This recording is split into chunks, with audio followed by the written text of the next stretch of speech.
My parents laughed and said my sister could just stay at my place for a while. The sheer audacity of it still makes my blood boil. Sitting at that dinner table, watching my parents casually hand my sister the keys to my apartment, without even a flicker of acknowledgement for me, felt like a betrayal so profound it ripped a hole in my chest. But what they didn't know, what they couldn't possibly have imagined, was that I hadn't lived in that apartment for 6 weeks, and the life they thought they controlled was already miles behind me. My name is Natalie, and at 31, I truly believed I had finally built a life for myself. That downtown Chicago apartment wasn't just bricks and mortar, it was years of backbreaking work, a monument to everything I'd earned while my sister, Elaine, seemed to have everything handed to her on a silver platter. For so long, I was the forgotten daughter, always existing in Elaine's shadow. Our 4-bedroom house in suburban Illinois somehow only had enough spotlight for one child. Elaine got all the attention, all the praise, all the resources, while I was just expected to figure things out. I still remember my 16th birthday like it was yesterday. I'd spent months dropping hints about a small pizza party with my friends, something simple. But when the day came, my parents had forgotten completely. My mom was driving Elaine, who was 11, to a dance recital. My dad was working late. I ended up ordering a small pizza for myself, eating it alone in my room, looking through college brochures. 5 years later, when Elaine turned 16,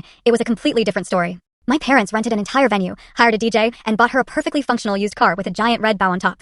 This pattern wasn't just for birthdays. They rarely made it to my honor society inductions or debate team finals. When I graduated high school as salutatorian, my mother spent most of the ceremony taking photos of Elaine in the audience, instead of watching me give my speech. For Elaine, they'd rearrange vacations for her softball tournaments, stay up late helping with science fair projects. It was always about Elaine. College was no different. I worked 3 jobs simultaneously, mornings at a coffee shop, evenings at the library, and weekends waitressing. Every single dollar went towards my education at Northwestern University. My parents contributed what they called what they could afford, which amounted to a measly $500 per semester, barely enough for books, let alone tuition. Meanwhile, Elaine attended the University of Chicago with full parental support. She graduated with no student loans, thanks to them covering absolutely everything. If she struggled with classes, my dad hired tutors. When she wanted to live off campus, they paid her security deposit and rent. After graduation, I landed an entry-level position at a digital marketing firm in downtown Chicago. The salary was modest, so I budgeted meticulously. I lived with 3 roommates in a cramped apartment miles from the office, packed my lunches, skipped vacations, and squirreled away every spare dollar. After 3 years, promotions, and side gigs managing social media for small businesses,